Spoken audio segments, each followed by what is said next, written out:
me vois réduit. Tu viens, Sylvestre, d'apprendre au port que mon père revient. Oui. Qu'il arrive ce matin même. Ce matin même. Et qu'il revient dans la résolution de me marier. Oui. Avec une fille du Seigneur Géronte. Avec une fille du Seigneur Géronte. Et que cette fille est demandée de Tarente ici pour cela. Oui. Et tu tiens ces nouvelles de mon oncle. De votre oncle. À qui mon père les a mandées par une lettre.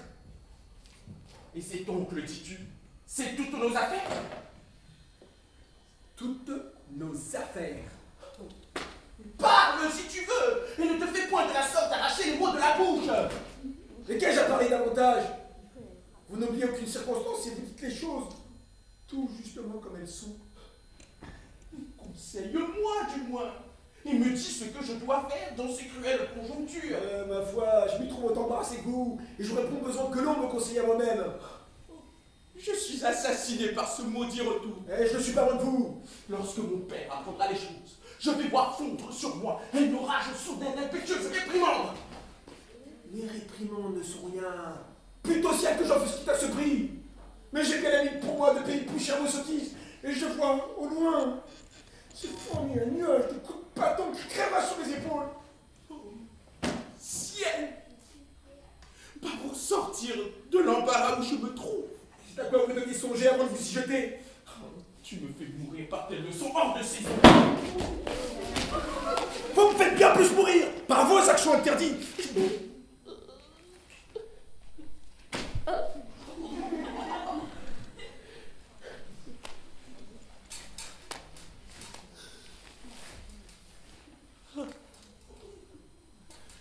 Que dois-je faire? Quelle résolution prendre? À quel remède recourir? Qu'est-ce? Oh. Seigneur Octave, qu'avez-vous? Qu'y a-t-il? Quel désordre est-ce là? Je vous vois tout troublé. Ah, mon pauvre Scapin, je suis perdu. Je suis désespéré. Je suis le plus infortuné de tous les hommes. Comment? N'as-tu rien appris de ce qui me regarde? Non. Mon père arrive avec le Seigneur Géronte et il me veut marier. Bien. Qu'y a-t-il là de si funeste? Oh, hélas, tu ne sais pas la cause de mon inquiétude. Non. Mais il ne tiendra qu'à vous que je la sache bientôt. Et je suis homme consolatif. Homme à m'intéresser aux affaires des jeunes gens. Oh, Scapin, si tu pouvais trouver quelque invention, forger quelques machines pour me sortir de la peine où je suis, je croirais être redevable de plus que de la vie. À vous dire la vérité, il y a peu de choses qui me soient impossibles quand je m'en veux mêler. J'ai sans doute reçu du ciel un génie assez beau pour toutes les fabriques de ces gentillesses d'esprit, de ces galanteries ingénieuses à qui le vulgaire ignorant donne le nom de fourberie. Et je puis dire sans vanité qu'on n'a guère vu d'homme qui fut plus habile ouvrier de ressort et d'intrigue, qui ait acquis plus de gloire que moi dans ce noble métier. Mais ma foi, le mérite est trop maltraité aujourd'hui. Et j'ai renoncé à toute chose depuis certains chagrins d'une affaire qui m'arriva. Comment? Quelle affaire, Scapin? L'aventure où je me brouillais avec la justice. Justice? Ouais. Nous eûmes un petit démêlé ensemble. Toi et la justice. Ouais. Elle en usa fort mal avec moi. Et je me dépitais de telle sorte contre l'ingratitude du siècle que je résolus de ne plus rien faire. Et basta, ne laissez pas de me conter votre aventure. Tu sais, Scapin, qu'il y a 2 mois que le Seigneur Géronte et mon père s'embarquèrent ensemble pour un voyage qui regarde certains commerces où leurs intérêts sont mêlés. Je sais cela. Et que Léandre et moi, nous fûmes laissés par nos pères. Moi, sous la conduite de Sylvestre, et Léandre sous ta direction. Je suis fort bien acquitté de ma charge. Quelque temps après, Léandre fit la rencontre d'une jeune Égyptienne dont il devint amoureux. Je sais cela encore. Comme nous sommes grands amis, il me fit aussitôt confidence de son amour et me mena voir cette fille que je trouvais belle à la vérité, mais non pas tant qu'il voulait que je la trouvasse. Il ne m'entretenait que d'elle chaque jour, m'exagérait à tout moment, sa beauté, sa grâce, me louait son esprit et me parlait avec transport des charmes de son entretien dont il me rapportait jusqu'aux moindres paroles et qu'il s'efforçait toujours de me faire trouver les plus spirituelles du monde. Il me querellait quelquefois d'être pas assez sensible aux choses qu'il me venait dire et me blâmait sans cesse de l'indifférence où j'étais pour les feux de l'amour. Je vois pas encore où ceci veut aller.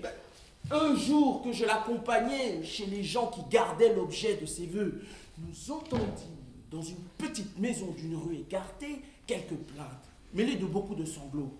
Nous demandons ce que c'est. Une femme nous dit en soupirant que nous pouvions voir là quelque chose de pitoyable des personnes étrangères et qu'à moins d'être insensibles, nous en serions touchés. Où est-ce que cela nous mène? Eh bien, la curiosité me fit presser les hanches de voir ce que c'était.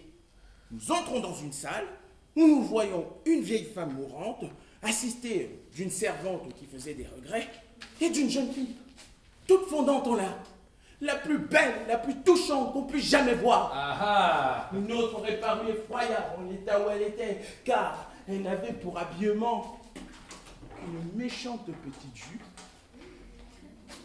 avec des brassières de nuit, qui n'étaient que des simples futaies.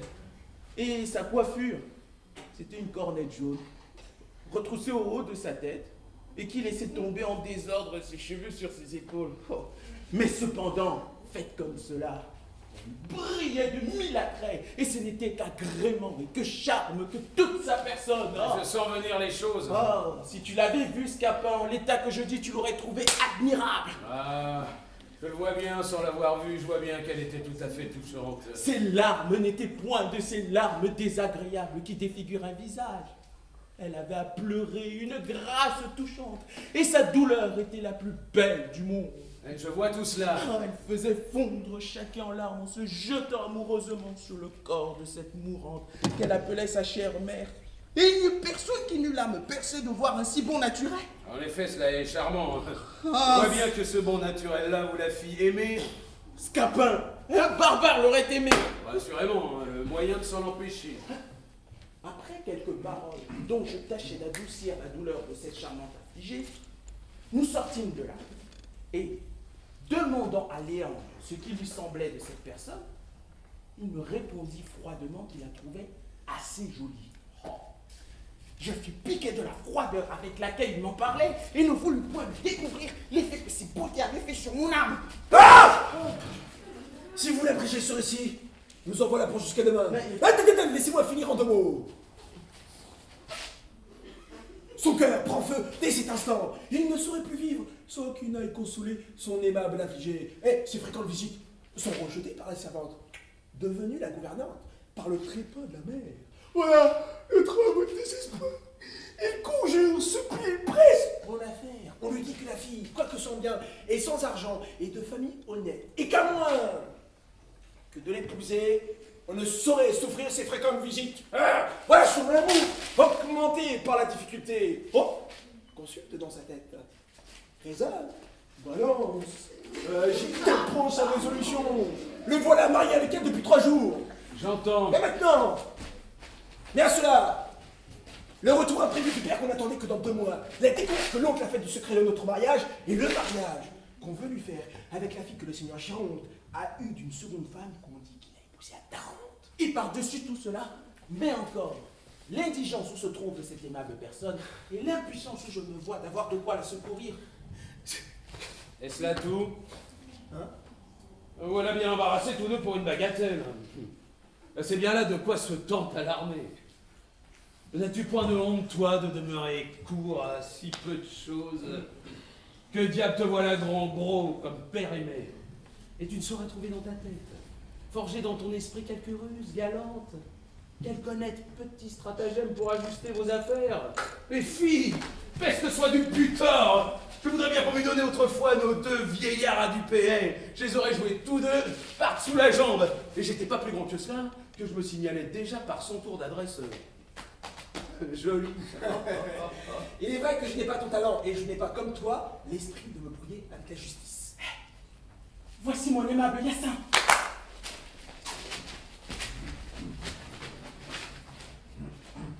Ah! Octave! Est-il vrai ce que Sylvestre vient de dire à Nérine? Que votre père est de retour et qu'il belle Hyacinthe. Et ces nouvelles me sont d'une atteinte cruelle. Mais que vois-je? Vous pleurez. Pourquoi ces larmes? Me soupçonnez-vous, dites-moi, de quelque infidélité? Et n'êtes-vous pas assuré de l'amour que j'ai pour vous? Oh oui, Octave, je suis sûre que vous m'aimez. Je ne le suis pas que vous m'aimiez toujours. Hé, peut-on vous aimer qu'on ne vous aime toute sa vie? Je lui dire, Octave, que votre sexe aime moins longtemps que le nôtre.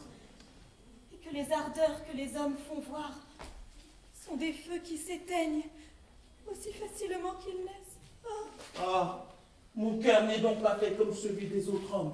Et je sens bien pour moi que je vous aimerai jusqu'au tombeau. Je veux croire que vous sentez ce que vous dites. Et je ne doute point que vos paroles ne soient sincères.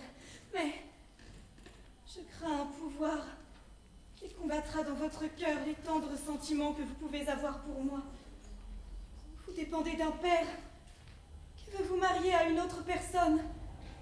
Et je suis sûre que je mourrai si ce malheur m'arrive. Non, belle Hyacinthe! Il n'y a point de père qui puisse me contraindre à vous manquer de foi. Et je me résoudrai à quitter mon pays, et le jour même s'il est besoin, plutôt qu'à vous quitter. J'ai déjà pris, sans l'avoir vu, une aversion effroyable envers celle que l'on me destine. Et, sans être cruel, je souhaiterais que la mer l'écartât d'ici pour jamais.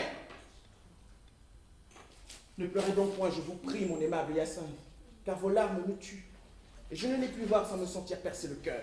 Puisque vous le voulez, je veux bien essuyer mes larmes, et j'attendrai d'un œil constant ce qu'il plaira au ciel de résoudre de moi. Le ciel nous sera favorable. Il ne saurait m'être contraire, si vous m'êtes fidèle. Je le serai, assurément. Je serai donc heureuse.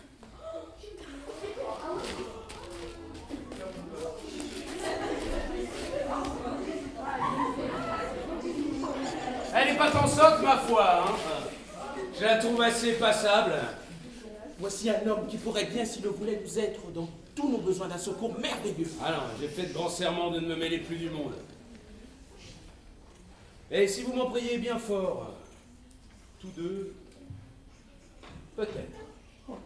S'il ne tient qu'à te prier bien fort, je te conjure de tout mon cœur de prendre la conduite de notre barque. et vous, ne me dites-vous rien? Je vous conjure à son exemple, par tout ce qui vous est le plus cher au monde, de vouloir servir notre amour.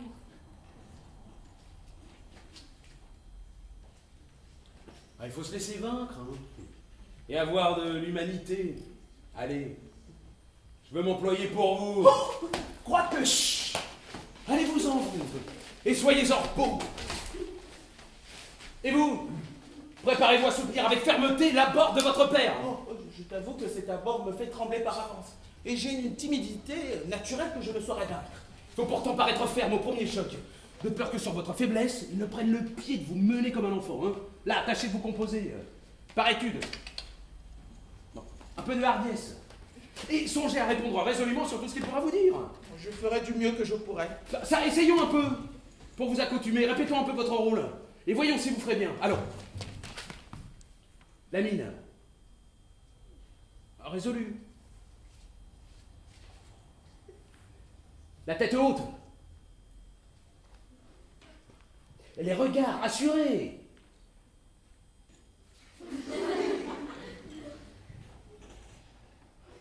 Comme cela. Encore. Un peu.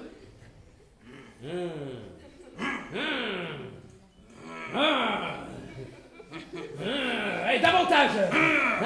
Ainsi.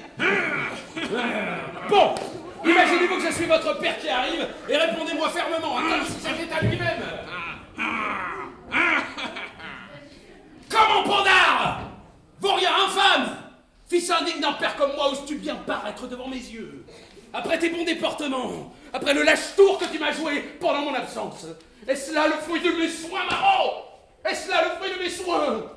Le respect qui m'est dû, le respect que tu me conserves. Oh, allons. Tu as l'insolence, fripon, de t'engager, sans le consentement de ton père, de contracter un mariage clandestin. Mais réponds-moi, coquin. Allez, réponds-moi, voyons un peu tes belles raisons. Oh, que diable, vous demeurez interdit. Ah, mais c'est que je m'imagine que c'est mon père que j'entends. Ah oui, c'est par cette raison qu'il ne faut pas être comme un innocent. Oh, je m'en vais prendre plus de résolutions et vais répondre fermement. Assurément, hein. Assurément. Voilà, votre père qui arrive. Au ciel, je suis perdu. Eh, Octave, voilà, Octave, demeurez, Octave. Oh, le voilà enfui. Quelle pauvre espèce d'homme. Eh ben, ne laissons pas d'attendre le vieillard. Hein. Et que lui dirais-je? Bah, laisse-moi dire, moi. Ne fais que me suivre. A-t-on jamais ouï parler d'une action pareille à celle-là? Ah, il a déjà appris l'affaire. Elle lui tient si fort en tête que tout seul, il en parle haut. Voilà une témérité bien grande. Écoutons-le un peu. Je voudrais savoir ce qu'ils me pourront dire sur ce beau mariage. Ah, nous y avons songé, hein. Tâcheront-ils de me nier la chose? Non, nous n'y pensons pas. Ou s'ils entreprendront de l'excuser? Celui-là se pourra faire. Prétendront-ils m'amuser par des comptes en l'air? Peut-être. Tous leurs discours seront inutiles. Ouais, nous verrons bien. Nous n'en donnerons point à garder. Ne jurons de rien. Je saurai mettre mon pendard de fils en lieu de sûreté. Nous y pourvoirons. Et pour le coquin de Sylvestre, je le romps un coup. Ouais, je t'ai tenu ici, mon billet. Ah! Vous voilà donc, sage gouverneur de famille, beau directeur de jeunes gens. Monsieur, je suis ravi de vous voir de retour. Bonjour Scapin, vous avez suivi mes ordres vraiment d'une belle manière, hein. Et mon fils s'est comporté fort sagement pendant mon absence. Non, mais vous portez bien, hein, à ce que je vois. Ah, c'est bien. Tu ne dis mot, coquin? Tu ne dis mot? Monsieur, votre voyage a-t-il été bon? Dieu fort bon. Laisse-moi un peu quereller en repos. Où les querellés? Je peux quereller. Mais qui, monsieur? Ce maraud, là. Mais pourquoi? Voilà. Tu n'as pas ouï parler de ce qui s'est passé dans mon absence. Ah, j'ai bien voulu parler de quelques petites choses. Comment quelques petites choses? Une action de cette nature. Ah, mais vous avez quelques raisons. Une hardiesse pareille à celle-là. Ah, cela est vrai. Un fils qui se marie sans le consentement de son père. Oui, il y a quelque chose à dire à cela. Et je serais d'avis que vous ne fissiez point de moi. Je ne suis pas de cet ami. Je veux faire du bruit. Tout le monde saoule. Voilà. Tu ne trouves pas que j'ai tous les sujets du monde d'être en colère? Ah, si fait. J'ai d'abord été, moi, lorsque j'ai su la chose. Et je me suis intéressé pour vous jusqu'à quereller votre fils. Demandez-lui un peu. Quelle belle réprimande je lui ai faite. Et comme je l'ai, mais chapitré sur le peu de respect qu'il gardait à un père, dont il devait peser les pas. Ah non, mais on ne peut pas lui mieux parler qu'on se serait vous-même. Et quoi? Je me suis rendu à la raison. Et j'ai considéré que dans le fond, il n'a pas tant de tort qu'on pourrait croire. Que me viens-tu conter? Il n'a pas tant de tort de s'aller marier de but en blanc avec une inconnue. Et que voulez-vous, il y a été poussé par sa destinée. Et voici une raison la plus belle du monde, hein. On n'a plus qu'à tromper, voler, assassiner et dire pour excuse qu'on y a été poussé par sa destinée. Mon Dieu, mais... Vous prenez mes paroles pour un philosophe. Je veux dire qu'il s'est trouvé fatalement engagé dans cette affaire. Et pourquoi s'y engageait-il?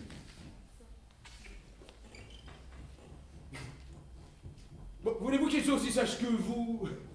Les jeunes gens sont jeunes et n'ont pas toute la prudence qu'il leur faudrait pour ne rien faire que de raisonnable. Témoin notre Léandre, qui malgré toutes mes leçons, malgré toutes mes remontrances, s'en est allé faire de son côté. Pire encore que votre fils. Et je voudrais bien savoir, moi, si vous-même n'avez pas été jeune, hein? Et n'avez pas dans votre temps fait des fredaines comme les autres. Et j'ai ouï dire, moi, que vous avez été autrefois un compagnon parmi les femmes. Que vous faisiez de votre drôle avec les plus galantes de ce temps-là. Et que vous n'en approchiez point, que vous ne poussassiez à bout. Cela est vrai, j'en demeure d'accord. Mais je m'en suis toujours tenu à la galanterie. Et je n'ai point été jusqu'à faire ce qu'il a fait. Mais que voulez-vous qu'il fit? Il voit une jeune personne qui lui veut du bien. Il tient cela de vous, d'être aimé de toutes les femmes. Il la trouve charmante, alors il lui rend des visites. Il soupire galamment, lui conte des douceurs, fait le passionné.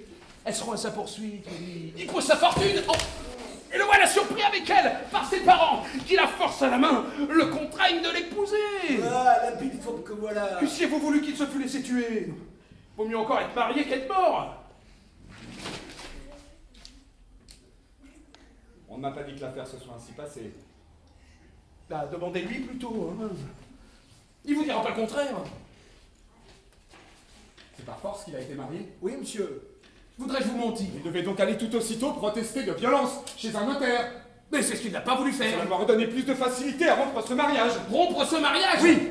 Mais vous ne le romprez point. Je ne romps pas point. Non. Non. Non.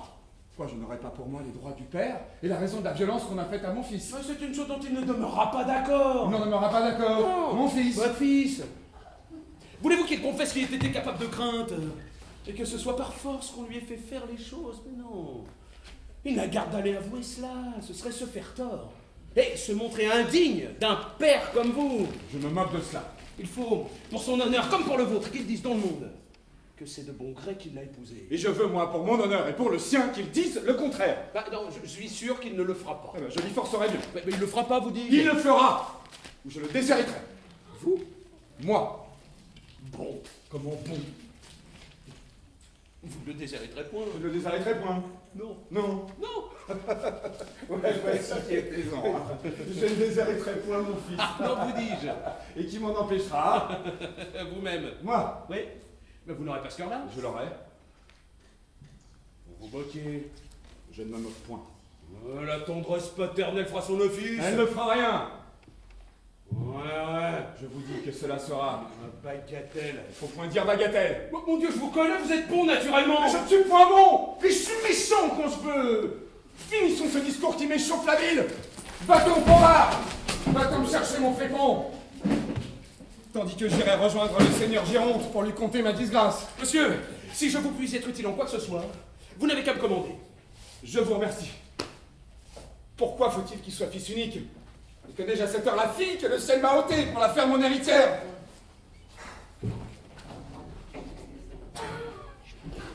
J'avoue, tu es un grand homme.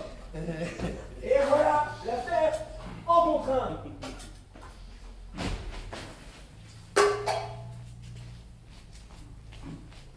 Ah! Mais l'argent! Oh! D'autre part, nous manque pour notre subsistance. Et nous avons de tous côtés des gens qui aboient après nous. Laisse-moi faire.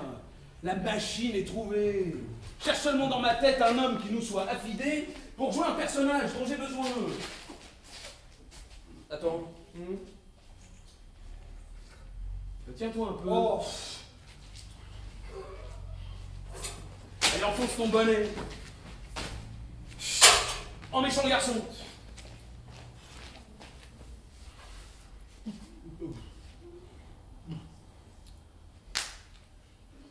Allez. Et comme toi sur un pied.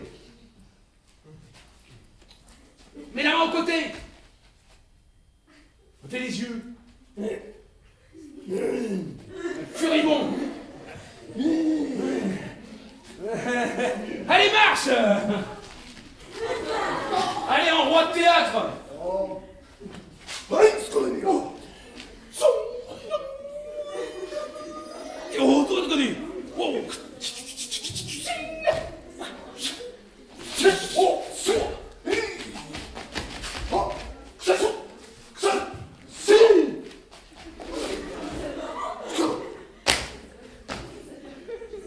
Ah, voilà qui est bien. Hein? Allez, suis-moi.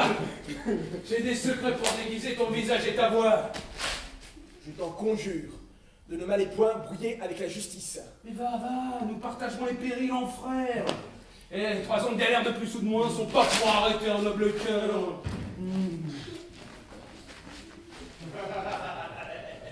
Oui, sans doute. Pas le temps qui fait, nous avons nos gens aujourd'hui. Et le matelot qui vient de Tarente m'a assuré qu'il a vu mon homme qui était prêt de s'embarquer. Mais l'arrivée de ma vie trouvera les choses mal disposées à ce que nous nous proposions.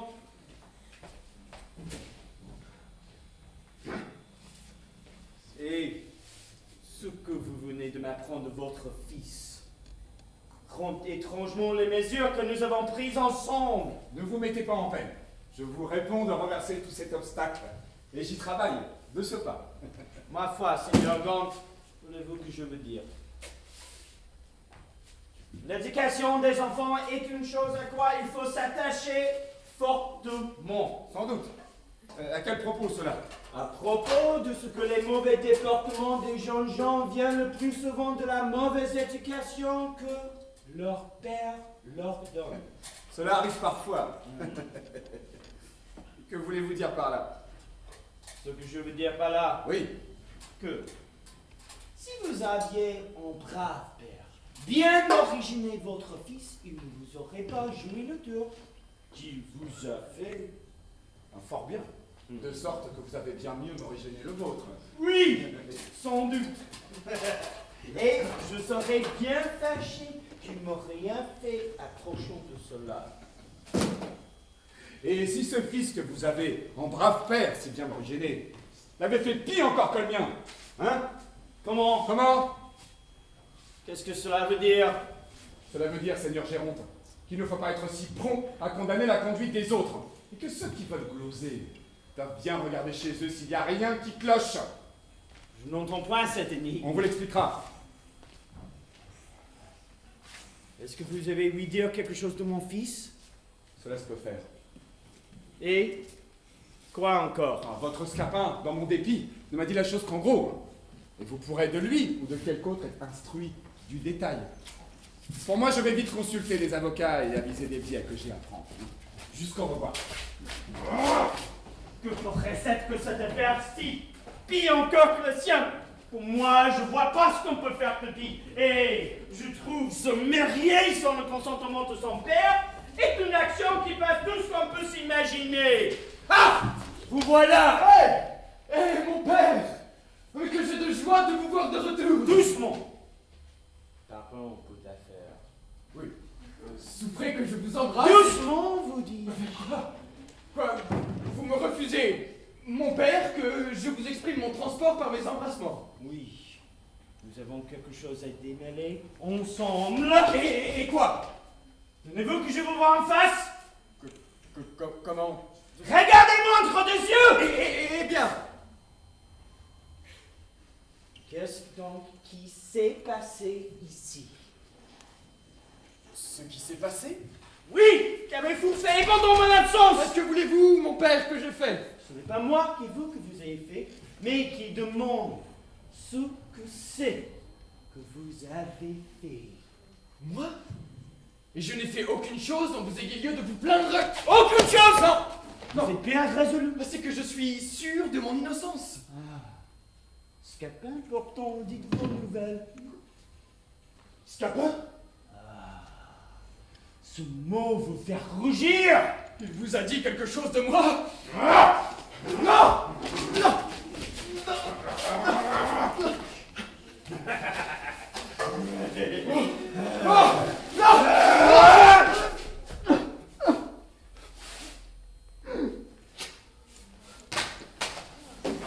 Ce lieu n'est pas tout à fait propre à vider cette affaire. Et nous allons l'examiner ailleurs. Quand seront nos logis, j'y vais revenir. Ah! Traite! S'il faut que tu m'aies des honneurs, je te renonce pour mon fils et tu peux bien pour jamais te résoudre à fuir de ma présence!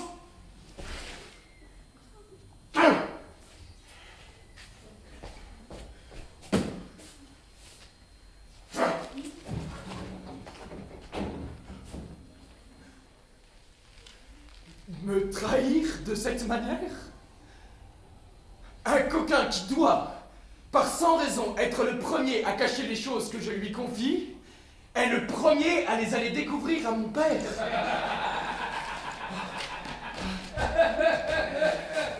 Moi, je jure le ciel que cette trahison ne demeurera pas impunie. Mon cher Scapin, que ne dois-je point à tes soins? Que tu es un homme admirable et que le ciel m'est favorable de t'envoyer à mon secours. Ah, vous voilà. Ah, je suis ravi de vous trouver, monsieur le coquin. Monsieur votre serviteur, hein? C'est trop d'honneur que vous me faites. Ah, vous faites le méchant plaisant, hein? Ah, je vous apprendrai. Quoi, monsieur? Non! Non, table, ne me retenez pas, je vous prie. Monsieur!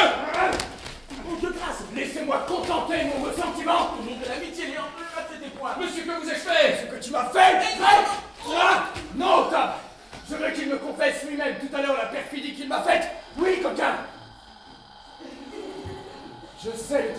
Bien joué. On vient de me l'apprendre. Et tu ne croyais pas, peut-être que l'on me dû révéler ce secret. Mais je veux en avoir la confession de ta propre bouche, ou je vais te passer cette épée au travers du corps. Ah, monsieur, auriez-vous bien sûr là? Parle donc, hein. Je vous ai fait quelque chose, monsieur? Oui, coquin. Et ta conscience ne te dit que trop ce que c'est. Je vous assure que je l'ignore. Tu l'ignores? Oui, monsieur! Puisque vous le voulez, je vous confesse que j'ai bu avec mes amis ce petit carton de vin d'Espagne dont on vous fit présent il y a quelques jours, et que c'est moi qui me fit une fente au tonneau et répandit de l'eau tout autour pour faire croire que le vin s'était échappé. C'est toi, Panda, qui m'a bu mon vin d'Espagne. Et qui a été cause que j'ai tant querellé la servante, croyant que c'était elle qui m'avait fait le tour. Oui, monsieur, je vous en demande pardon.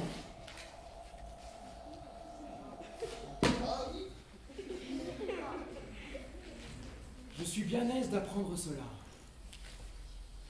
Mais ce n'est pas l'affaire dont il est question maintenant. C'est pas ça, monsieur. Non, c'est une autre affaire qui me touche bien plus. Et je veux que tu me la dises. Je me souviens pas d'avoir fait autre chose. Ah, tu ne veux pas parler? Oui, monsieur. Il est vrai qu'il y a 3 semaines que vous m'envoyâtes porter une petite montre à la jeune égyptienne que vous aimez. Je revins au logis, les habits tout couverts de boue et le visage plein de sang, et vous dis que j'avais trouvé des voleurs qui m'avaient bien battu et m'avaient dérobé la montre. Ah, c'était moi, monsieur, qui l'avais retenu. C'est toi qui as retenu ma montre. Oui, monsieur. Afin de voir quelle heure il est. Ah, mais j'apprends ici de jolies choses, hein. Ah, j'ai un serviteur fort fidèle, vraiment. Mais ce n'est pas encore cela que je demande. C'est pas cela. Non, infâme. C'est autre chose encore que je veux que tu me confesses. Peste. Parle vite. J'ai hâte. Monsieur, non, voilà tout ce que j'ai fait. Ah, voilà tout.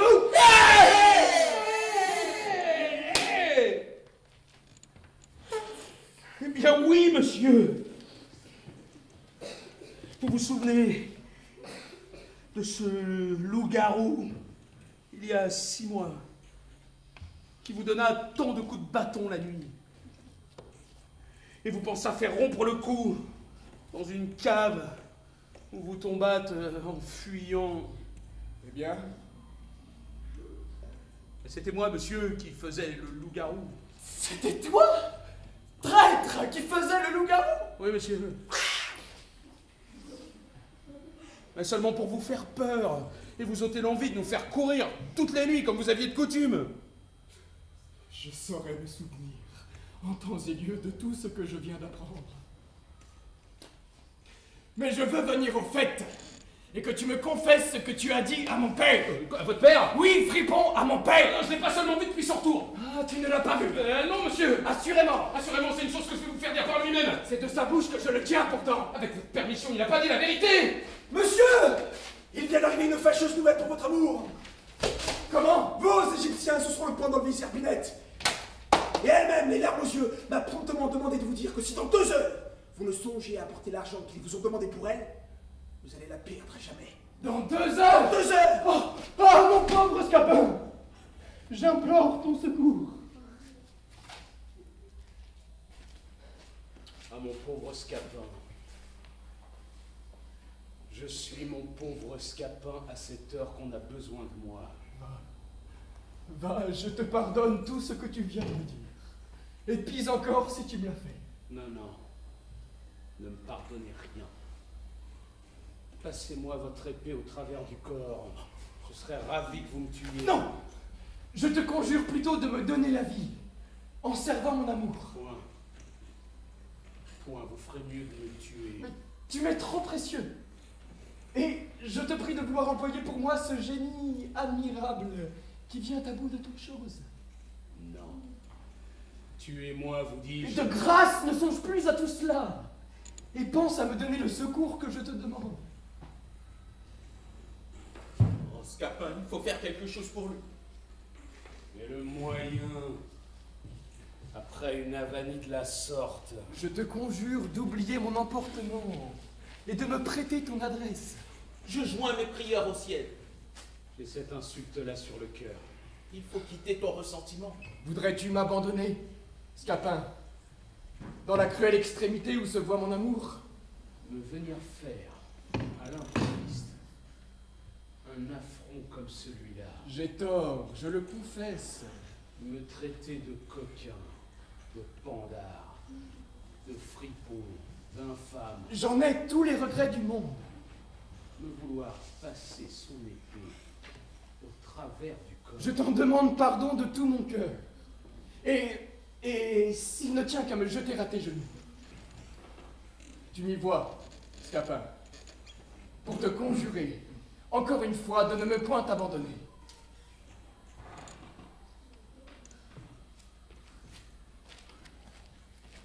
Ah, ma foi, Scapin, il se faut rendre à cela.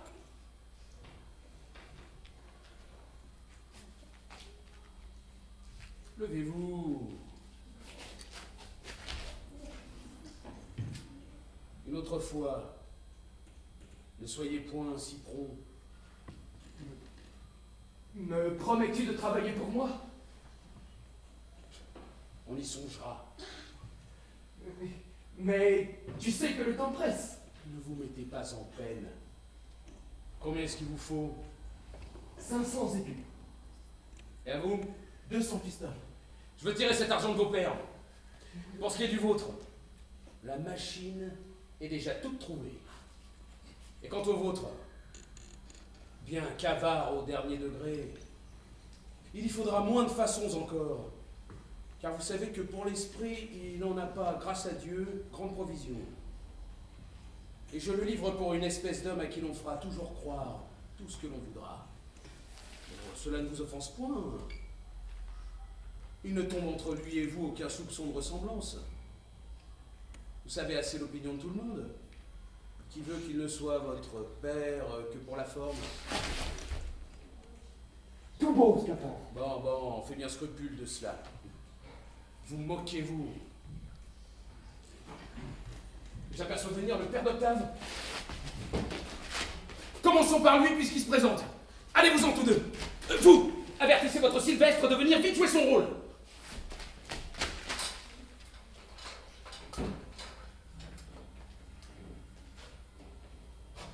Ah, le voilà qui rumine.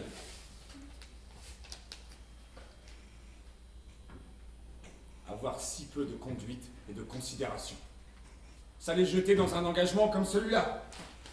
Ah! Jeunesse impertinente. Monsieur, votre serviteur. Bonjour, Scapin. Vous rêvez à l'affaire de votre fils. Oui, et je t'avoue que cela me cause un furieux chagrin. Monsieur, la vie est mêlée de traverses. Il est bon de s'y tenir sans cesse préparé. Et j'ai ouï dire il y a longtemps une parole d'un ancien que j'ai toujours retenue. Quoi? Que pour peu qu'un père de famille ait été absent de chez lui, il doit promener son esprit sur tous les fâcheux accidents que son retour peut rencontrer. Se figurer sa maison brûlée, son argent dérobé, sa femme morte, son fils estropié, sa fille subornée. Est-ce qu'il trouve qu'il ne lui est point arrivé l'imputer à bonne fortune? Ah, pour moi, j'ai toujours pratiqué cette leçon de ma petite philosophie. Et je ne me suis jamais rendu au logis que je ne me sois tenu prêt à la colère de mes maîtres. Aux coups de pied au cul, aux réprimandes, aux injures, aux bastonnades, aux étrivières.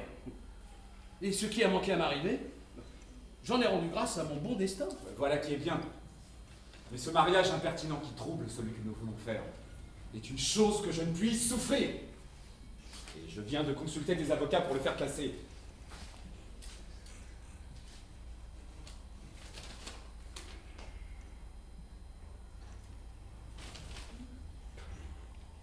Ma foi, monsieur, si vous m'en croyez, vous tâcherez par quelque autre voie d'accommoder l'affaire. Vous savez ce que c'est que les procès en ce pays ici. Vous allez vous enfoncer dans d'étranges épines. Tu as raison, je le vois bien. Mais quelle autre voie? Je pense que j'en ai trouvé une. La compassion que m'a donnée tantôt votre chagrin m'a obligé à chercher en moi-même quelques moyens pour vous tirer d'inquiétude. Car je ne saurais voir d'honnêtes pères de famille chagrinés par leurs enfants que cela ne m'émeuve. Et de tout temps, je me suis senti pour vous une inclination particulière. Je te suis obligé. J'ai donc été trouver le frère de cette fille qui a été épousée. Oh. Ah, c'est un de ces braves de profession, hein, de ces gens qui sont tout coups d'épée, qui parlent que d'échiner, et ne font non plus de conscience de tuer un homme que d'avaler un verre de vin. Enfin, je l'ai mis sur ce mariage. Lui ai fait voir quelle facilité offrait la raison de la violence pour le faire casser. Vos prérogatives du nom de père, et l'appui que vous donnerez auprès de la justice et votre droit, et votre argent, et vos amis. Enfin, je l'ai tant tourné de tous les côtés qu'il a prêté l'oreille aux propositions que je lui ai faites d'ajuster l'affaire pour quelques sommes. Et il donnera son consentement à rompre ce mariage, pourvu que vous lui donniez de l'argent. Et qu'a-t-il demandé? D'abord des choses par-dessus les maisons. Et quoi? Des choses extravagantes. Mais encore! Il parlait pas moins que de 5 ou 600 pistoles. 5 ou 600 chèvres cartels qui le puissent serrer. Se moquent-ils des gens? C'est ce que je lui ai dit. J'ai rejeté bien loin de pareille proposition. Et je lui ai bien fait entendre que vous n'étiez pas une dupe pour vous demander des 5, 600 pistoles. Enfin, après plusieurs discours, voici où s'est réduit le résultat de notre conférence.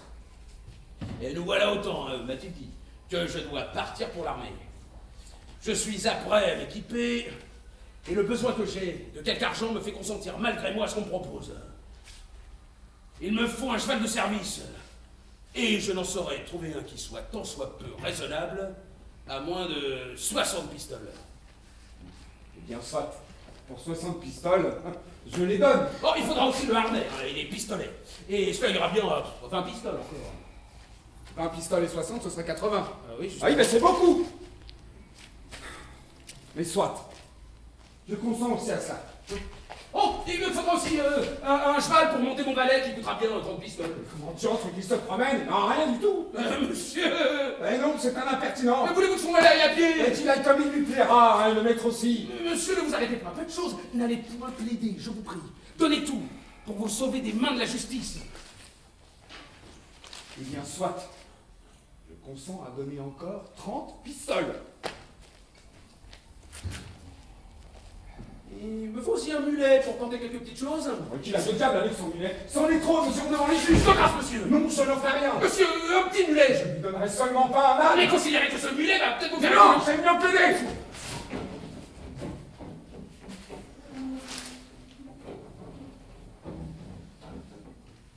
Et monsieur, de quoi parlez-vous là?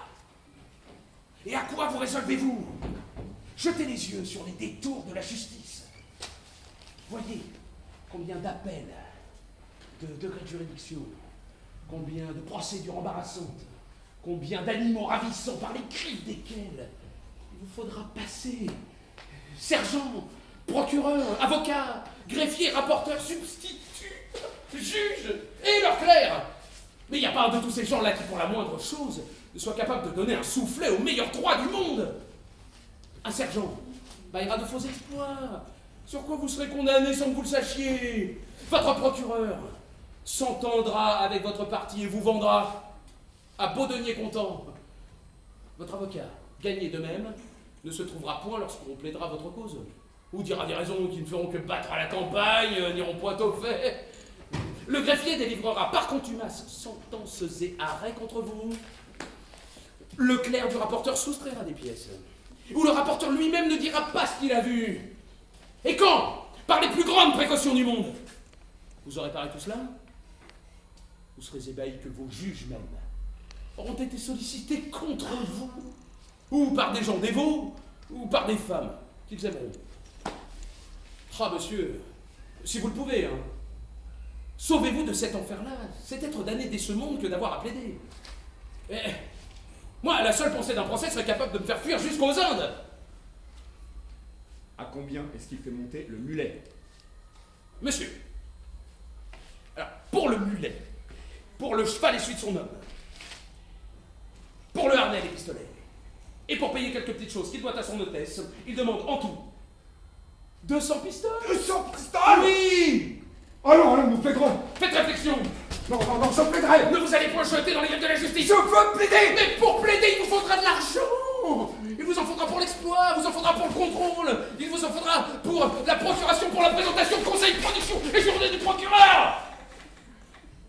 Il vous en faudra pour les consultations et le plaidoirie des avocats, pour le droit de retirer le sac, pour les grosses d'écriture. Il vous en faudra pour l'enregistrement du substitut, pour l'enregistrement du greffier, façon d'appointement, sentence, arrêt, contrôle et enregistrement de l'affaire. Oh. Sans parler de tous les présents qu'il vous faudra faire. Et monsieur, donnez cet argent-là à cet homme-ci, et vous voilà hors d'affaires. Comment 200 pistoles. Oui, oui, vous y gagnerez. J'ai fait un petit calcul en moi-même de tous les frais de la justice, et j'ai trouvé qu'en donnant 200 pistoles à votre homme, vous en aurez de reste. Pour le moins 150, sans compter les soins, les pas et les chagrins que vous épargnerez. Quand il n'y aurait à essuyer que les sottises, que disent devant tout le monde de méchants plaisants d'avocats, j'aimerais mieux donner mes 300 pistoles que de plaider. Je me moque de cela, et je défie les avocats de rien dire de moi. On vous fera ce qui vous plaira, hein. Mais si j'étais que vous, je fuirais les procès. Je ne donnerai pas 200 pistoles. Ah, monsieur, voici l'homme dont il s'agit. Scapin, dis-moi un peu qui est cet argante père d'Octave. Pourquoi, monsieur? Je viens d'apprendre qu'il veut me mettre en procès. Il fait rompre par la justice le mariage de ma sœur. Alors, je ne sais s'il a cette pensée, monsieur, mais il ne veut point consentir aux 200 pistoles que vous voulez. Il dit que c'est trop.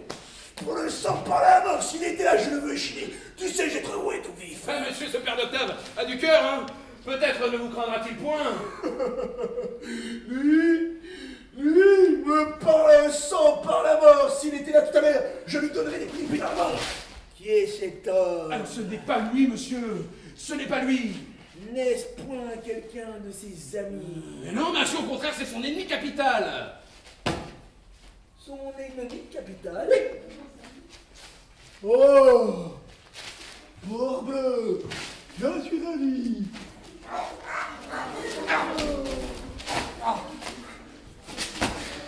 Vous êtes un monsieur, ennemi de ce faquin d'argot. Oui, monsieur, je vous en réponds. Touchez! Touchez-la! Je vous donne ma parole, je vous jure par tous les serments que je saurais faire, qu'avant la fin du jour, je vous déferrerai de ce maraud, fiévé, faquin d'argote. Oh! Reposez-vous sur moi. Monsieur, les violences en ce pays ici ne sont guère souffertes. Je me moque de tout. Et je n'ai rien à faire. Oh, mais il se tiendra sur ses gardes, assurément. Et il a des parents, des amis et des domestiques dont il se fera un secours contre votre ressentiment. C'est ce que je demande, mon peu. C'est ce que je demande. Ah, tête, va. Que ne me trouvais-je à cette heure parmi tous mon secours? Que ne paraît-il à mes yeux au milieu de 30 personnes? Oh, que ne le vois-je fondre sur moi? Les armes à la main, comment? Marot, vous avez la hardiesse de vous attaquer à moi? Allons, mon pleur. Tu, point de quartier, dans nos fermes, poussons, pompier Bonneil. Caneux, coquin, vous en voulez par là? Je vous en ferai tâter tout votre soul. Soutenez Marot, soutenez. Allons, à cette botte, à cette autre, à celle-là. Comment? Vous reculez? Pied ferme, Marot, pied ferme. Eh oh, monsieur, nous n'en sommes pas. Voilà, qui ose s'attaquer à moi?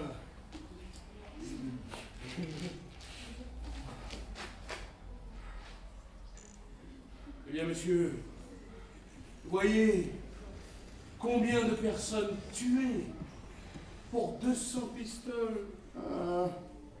Ah, je vous souhaite une bonne fortune. Ah! Scapin! Plaît-il? Je consens à donner ces 200 pistoles. Ah, j'en suis ravi pour l'amour de vous. Allons le trouver. Je les ai sur moi. Vous n'avez qu'à me les donner. Il ne faut pas que vous paraissiez là, après avoir passé ici pour autre que ce que vous êtes. Et de plus, je craindrais qu'en vous en connaître, il n'a la s'aviser de vous demander davantage. Oui, mais j'aurais été bien aise de voir comme je donne mon argent. Vous vous défiez de moi? Non. Ah, mais parle, monsieur, je suis fourbe ou je suis honnête, ah ben c'est l'un des deux. Est-ce que je voudrais vous tromper? Et que dans tout ceci, j'ai d'autres intérêts que le vôtre et celui de mon maître, à qui vous voulez vous allier? Ah, mais si je vous suis suspect, je me mêle plus de rien, vous n'avez qu'à chercher des setteurs qui accommodera vos affaires. Tiens, Non, monsieur, ne me confiez point votre argent, je serais ravi que vous serviez de quelque autre.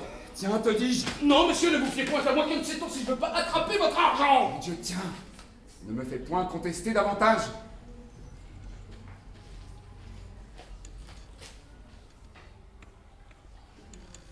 Mais songe à bien prendre tes sûretés avec lui. Ah, laissez-moi faire. Il n'a pas affaire à un sot.